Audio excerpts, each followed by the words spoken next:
Hello guys, yung pag-uusapan natin ngayon is about commitment. So meron tayong tatlong uri ng commitment. Yung una is I'll try. 'Di ba? Pag nasa negosyo ka, 'di ba, mostly sinasabi talaga lalo na pag baguhan, lalo na pag first timer, sasabihin na sige, subukan ko lang. 'Di ba? So what if nahirapan ka? What if marami ka nang nararanasan na rejections? What if walang sumusuporta sa'yo, lalo na pamilya mo at mga kaibigan mo? Ibig sabihin ba nun is hindi ka natutuloy? Tama, wala kang masyadong hindi ka committed kasi I'll try lang eh. 'Di ba? So, meron naman nagsabi na, sige, I'll do my best, 'di ba? Gagawin ko yung best ko sa negosyong 'to para kumita ako, para yumaman ako at para umasenso ako. Pero what if your best wasn't good enough? Kasi nga, sabi ko nga, bago ka umasenso sa negosyong ginagawa mo, marami kang mai-experience na never mo na-experience kung hindi ka pa nagnegosyo.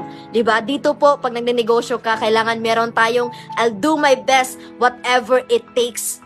Mahirapan ka man, ma-reject ka man, pagtawanan ka man, maliitin ka man, diba?